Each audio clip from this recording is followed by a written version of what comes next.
Assalamualaikum warahmatullahi ta'ala wabarakatuh.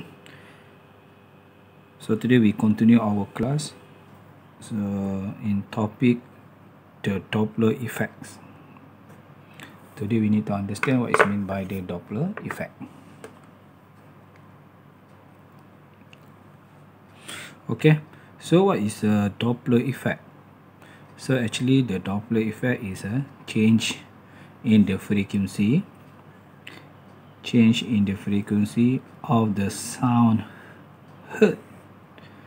So due to the relative motion between the source of the sound and the observer. So this one is observer actually is the person who heard the sound. So we have the motion, so the relative motion between the source of the sound and then the observer, the person who heard the sound. Okay, so we can base on the diagram here. So here is the source. So in this case is maybe the ambulance car. So they produce you the sound, so from the sirens, and then this we call as a source of the sound. And then in this case the source of the sound is moving towards to the observer. So the observer actually in this case is a stationary.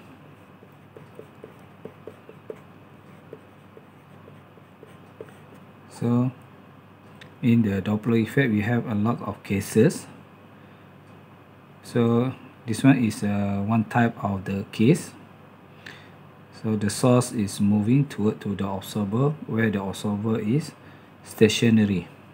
Okay, so when the vehicle comes toward us, that means toward the observer, sounding its sirens, so the pitch or the frequency of the siren seems to be high. And then after the vehicle passes us, that means it passes the observer, so and is moving away from us, from the observer, so the pitch frequency of the siren seems to be lower.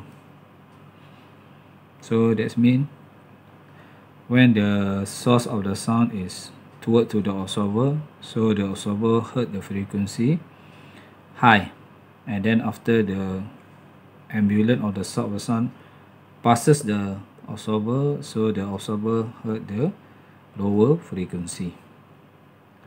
Okay, that one is actually is the meaning, the concept of the Doppler effect. So we continue.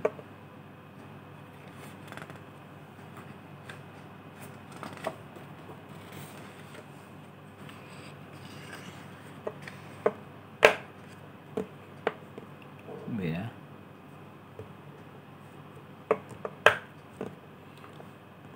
Okay, so I wrote here as important notes.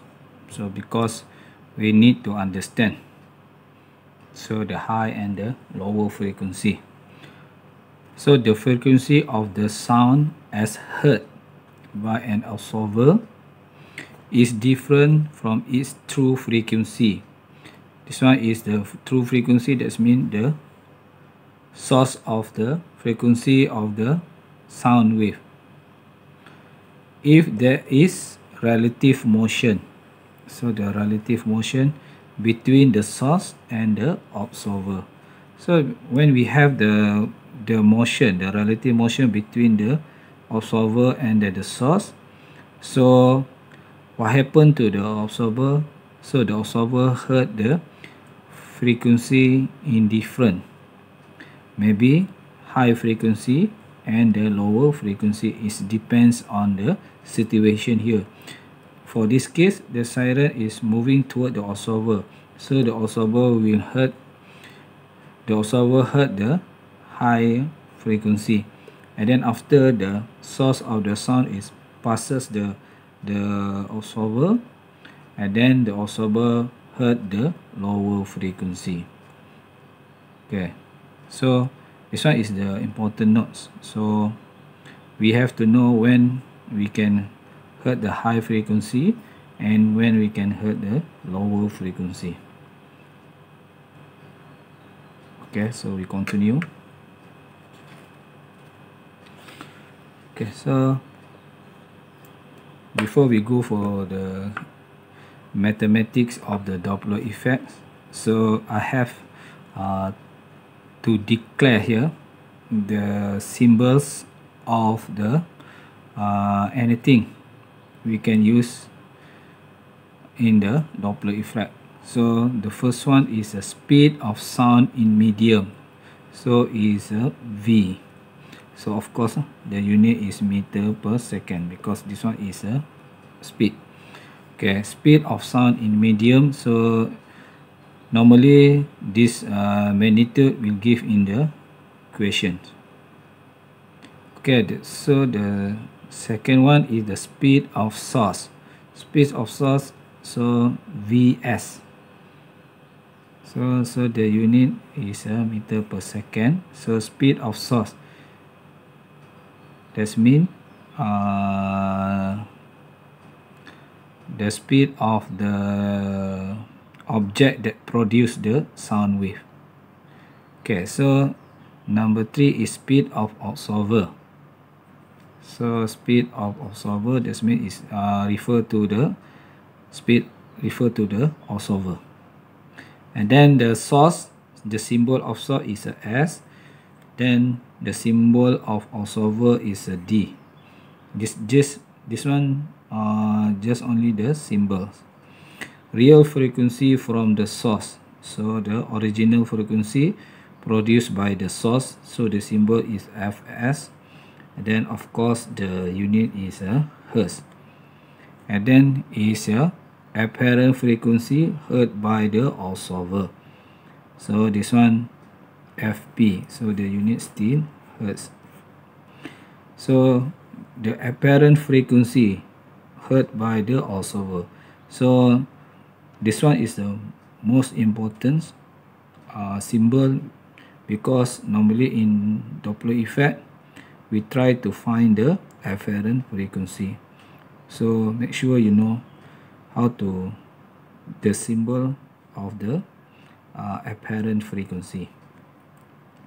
Okay, so then we go for the wavelength front of the source.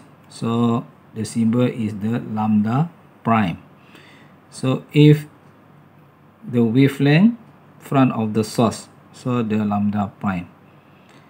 And then if the wavelength at the back of the source, so we use the lambda prime prime. So when we write the lambda prime, that means we refer to the source, we refer to the wavelength front of the source.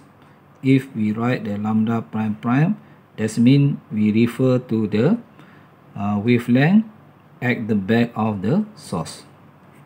So this one is all the symbols in normally we use in the Doppler effects. So make sure you understand and can memorize all the symbol. So we continue.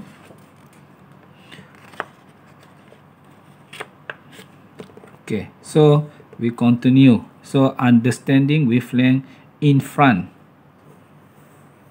and at the back from the source. So in this lesson we don't derive the equation, we just apply the equation for the lambda prime prime and then the lambda prime. Okay, so in front of the wavelength, how we know the wavelength is in front of the source and at the back of the source.